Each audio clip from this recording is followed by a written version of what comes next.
All right, I'm back. Okay, so I'm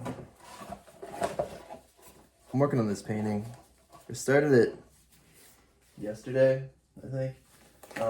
I only use just straight oils for additives. Like I use safflower oil to thin my paint. I use walnut oil to clean my brushes. Some of the walnut oil sometimes gets in the paint, but walnut oil takes like a month to dry. So these are some of my favorite brushes though. Filbert, flat, round, filbert. Let's see here. And something isn't right with this guy. So I've been using some colors that I guess you could say new colors, new pigments. Burnt umber and burnt sienna, which I used to use a lot, but I don't think I usually have a little more light than this, but I turned it down for the video.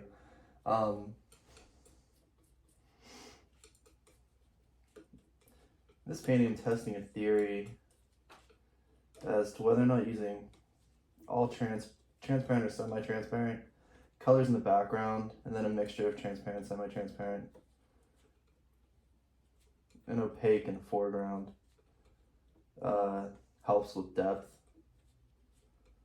Never really read anything that says it does, but I think it might. And for my shadows, it's basically like starting off with the basis of Jesse, that's my dog. The basis of 2 transparent primaries. And this is also a new thing, 2 transparent primaries, because transparent colors, they have smaller pigment particles, and they mix together in a way that doesn't muddy or gray out as much as opaque primary opaque colors would. And I think that's cool, but I think it also should give me, I guess I want to say, cooler, more vivid darks than anything with opaques. And so I frowned on ultramarine for a while, but I'm kind of back into it. But I'm making kind of this gray, a mixture of, what is it? Burnt umber and ultramarine.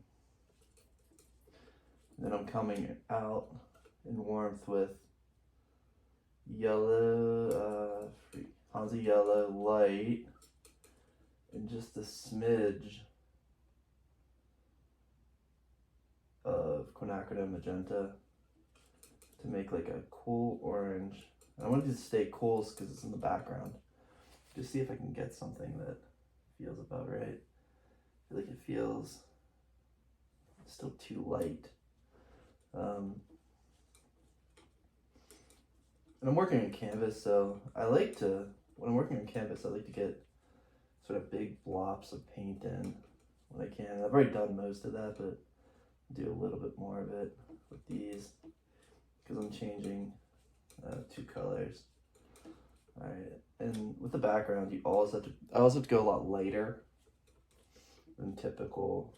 Not typical. Than I expect it to be. Kind of fools you. You want it to be really, really light. That means like adding a lot more white into colors in the background. But I want there to be this bluish gray. I want it to feel like a cloud. Kind of goes like that. There might be like a little peak of it over here. Actually, that's working nicely. I think I can just actually work with that. All right. So there's a little more of that bluish gray underneath, but I'll lighten it up because it's more in the distance. Blue it down, lighten it up. Get it here. It goes right like that. And really, this bluish gray could probably work magenta and yellow as the main color for the background hills, because yeah, they should actually be about the same as the dark parts of the clouds. I only have one little dark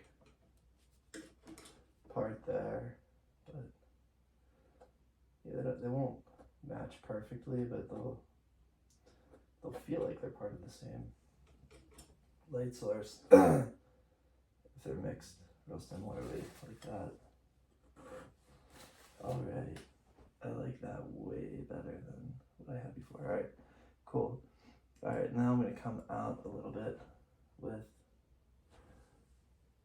these. And the hard part about working from photos is it's real easy to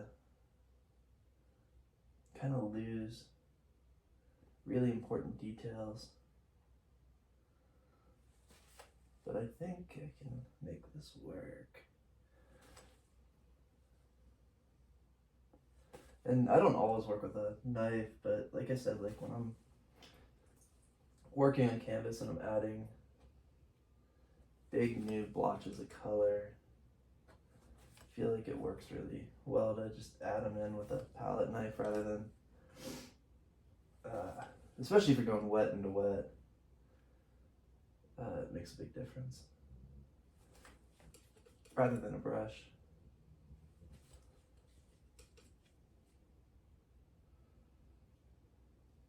Anyway, that's what I'm doing for everyone to see. And what I want these videos to be is more of like me just talking. So what I try to stick to a routine every day where like I'll paint from like 4 in the morning until about 7, get the kids up, and then I'll get them up and either I take them to school or my wife does, and after that come home and paint for a few more minutes, and then go for a walk, get a shower, come back to painting. And if I have the whole day free, I'll paint until about 4. Then that's my day. Every day. It's awesome. My days where I get to go and do plein air are my favorite days, but it doesn't happen every single day because the weather doesn't always cooperate. Like today. So I'm painting inside.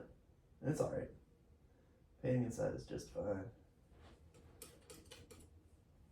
Some people that do plein air don't like to ever paint inside, but I'll paint wherever I can because I just like to paint. If I don't get to paint for a day, I'm usually in a not so good mood. It's like my, I don't know. It's weird when I was in college or when I started painting a lot, I would always think that I had to be in the right mindset to paint. Now I feel like I need to paint to be in the right mindset. It's kind of cool. It's much better. I just like painting. Anyway, yeah, so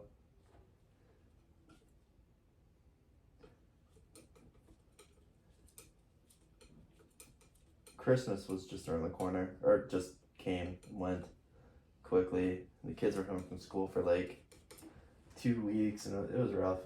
I fell behind on a lot of work, but it was super nice to spend time with the kids. But with little kids, it can be a little crazy. I'm just trying to get a cool pattern in here without overworking it, which I might do. Actually, that's pretty cool. I like that. Let's see here. Our garbage day switched to Mondays. It was on Tuesdays. I hate I hate having to go out early in the morning for garbage day. I'm always like one of the few people everyone on our street's always ready right away, but I don't do it until like 10 minutes before the garbage guy comes. And I always have like this giant pile of gloves and rags in here that I need to get rid of. Shoot. Alright, now that's good. Alright, nice.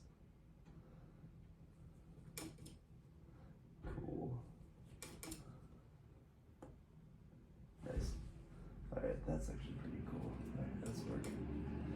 And a little of this down here too. I'm like the last. Always a procrastinator. You guys can say.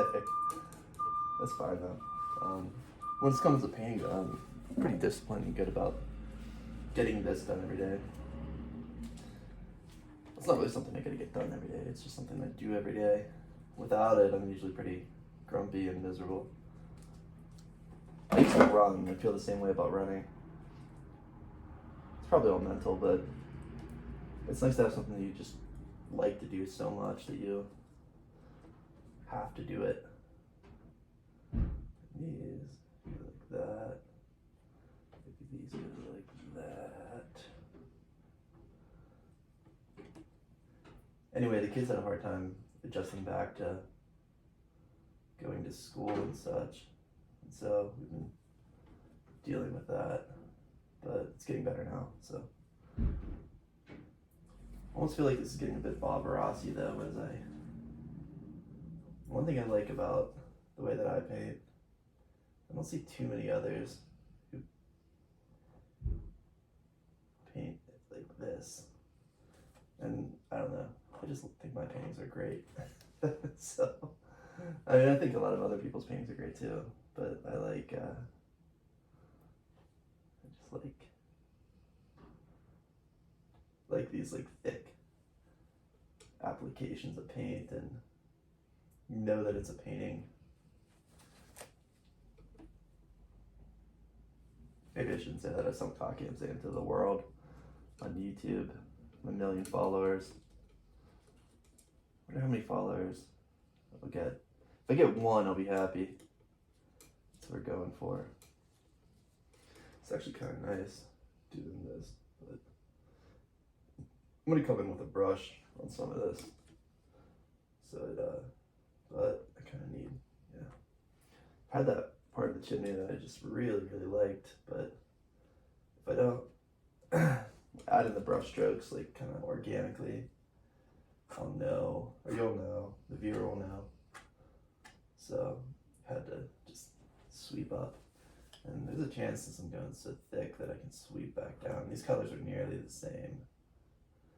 Maybe if I just add a little bit of white there after, it should be okay.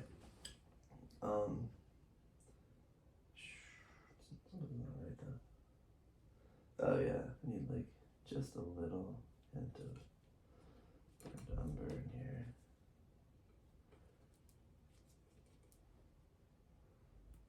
Just kind of keeping it.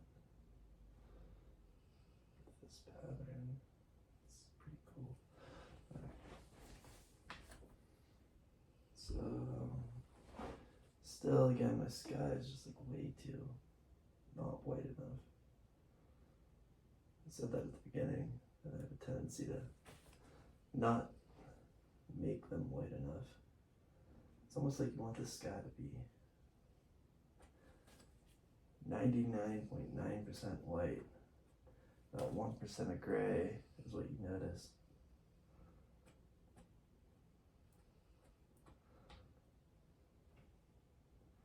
Actually, yeah, that's getting better. It's also hard to paint while doing something new, but I'll get good at this. It's just gonna be me painting and talking. Like sometimes I'll touch on cool subjects, sometimes I won't. Let's try that.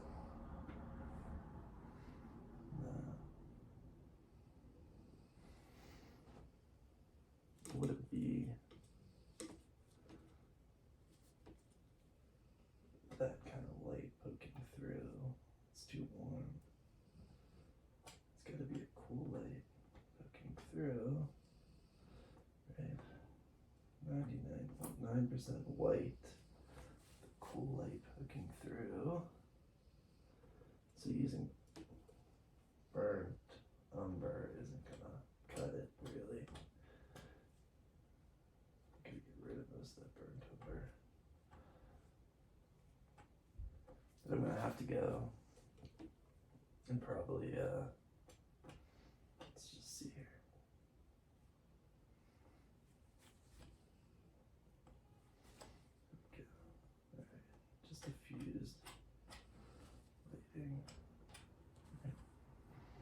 want to draw too much attention to certain aspects of the painting. Like if you get too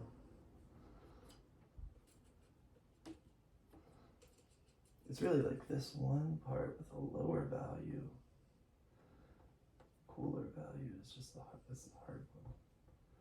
If we can apply it in a way that I think that's good enough. It's not as cool as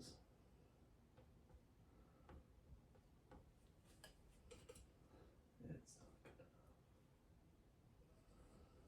enough. Okay. It's almost like sculpting sometimes.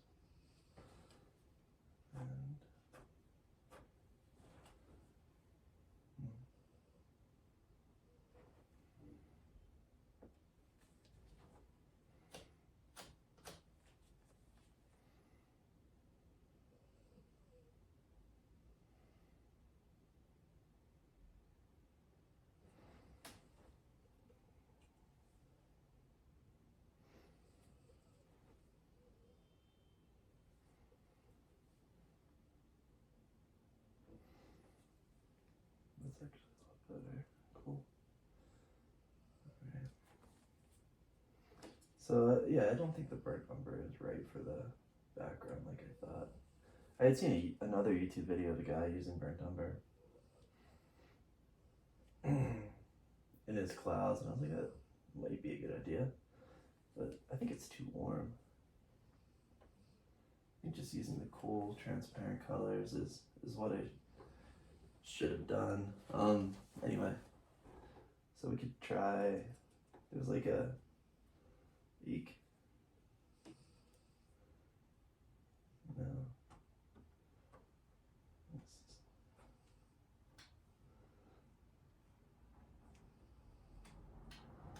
I'm like literally mixing on the palette, but that is nice. That makes so much more sense. There we go, cool. In the photo it looks kind of reddish brown, but when you paint it, it's just way too warm for background sky colors. And so if I let that brown kind of go more pinkish,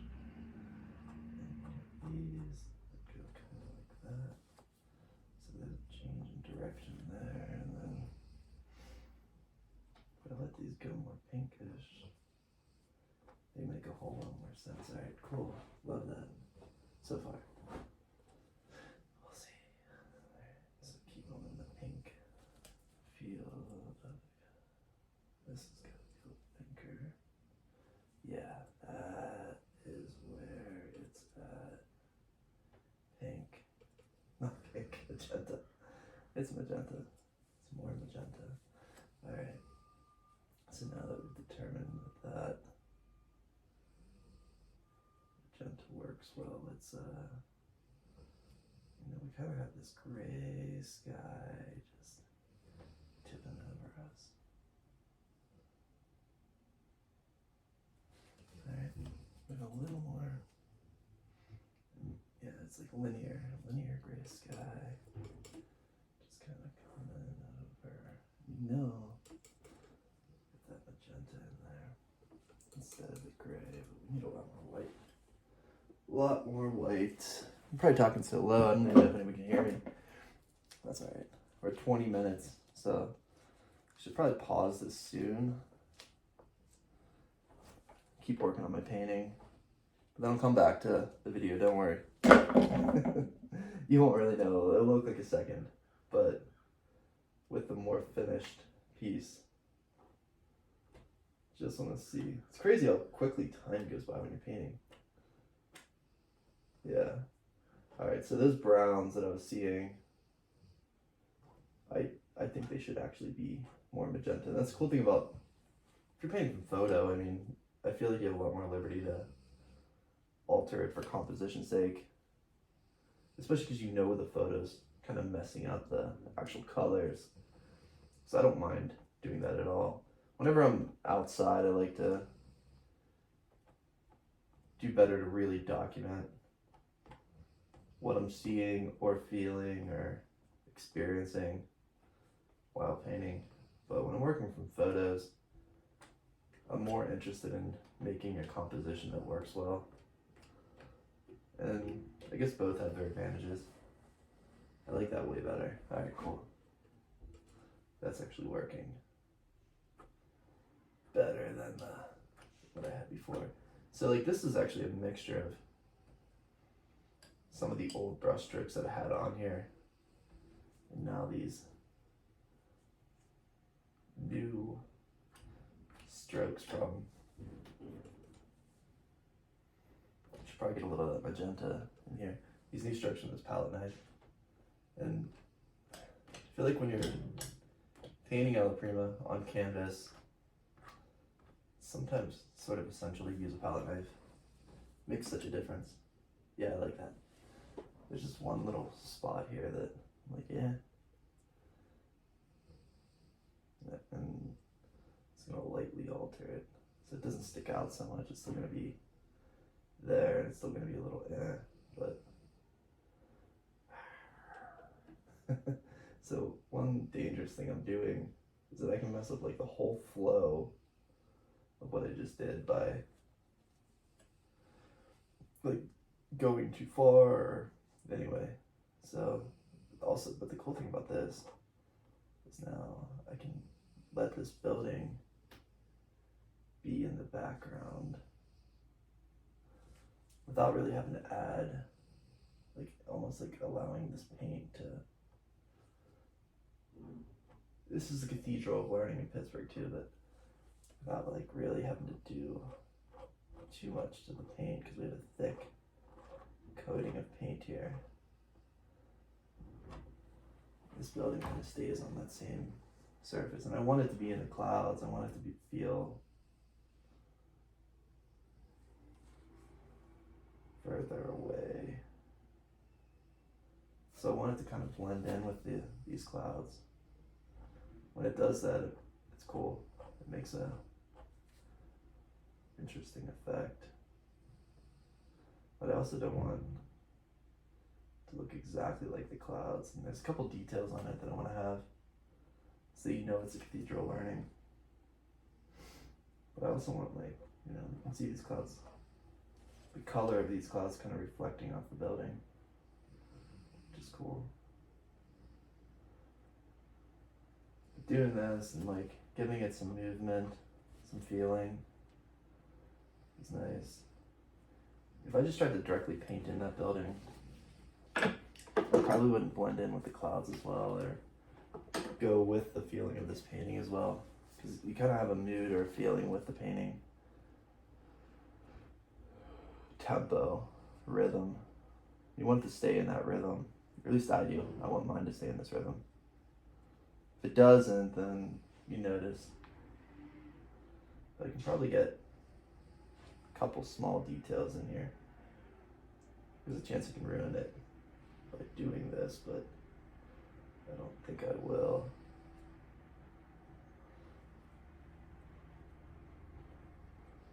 Not ruin the whole painting, ruin the building. I just don't want to be too dark. And that's the same thing I said a little earlier. Like, just a little too dark, you can throw it off. Yeah, that's too dark. Yeah, it's thrown off. Alright, so we can get a little lighter here. Yeah, there we go. Sort of have these. Alright, nice. Get some of the windows in. I counted 4 on the first ledge, and you probably would never notice these windows looking at it. But because I have alright, I'm vetoing that. I'm gonna blend some of these lines in. Blend some of that in. So if we just have like little hints of what the windows were, it should be okay. We're staying with the transparent sort of primaries. Magenta is the red, yellow light for the yellow. Yeah, if I just have a few hints of these windows, it's not gonna look right if I put every window in. I know that. But I also want to somewhat show that it's a building. I think I got just enough detail without spoiling the flow, and that's the way to put it. If you put too much detail in, you kind of spoil that painterly flow that you might have had before, that I had before. But if I put too little detail in, I want to cover up some of these shadows that are too dark. Actually, that is sort of what I was going for. Nice. And yeah, as I said, like, you might not be able to hear me in some of the things I say, but this is really just so people can hang out and paint with me if they want. They can watch me. If you want something to do, come watch me paint. That's cool. Listen to the talks. Try to do them half hour or so per video, and yeah, that's what we'll do. Actually, I think that error in shading, when I was trying to cover this up and I made it too dark, I think I'm going to keep that because I like that. And it feels just about as dark as I was going for. Or I guess you could say it has the relative darkness I was going for. And a lot of nice. That's it. Cool. A lot of what I was going for. That works. Maybe I'll do these more often because it seems to help with my painting. So that's cool. Alright. I'm almost at a half hour. I think a half hour is probably good for the first video. Today's January. I think it's the 26th, but it's late January 2024. And hoping for one like from one person that I don't know. And we'll go from there. Alright, see ya. Bye. Or, you know what? I'll try to check in and show you guys this painting when it's done, or it might be on the next video. So if this video is longer, you'll see the painting. If not, it will be in the next video. Alright, bye.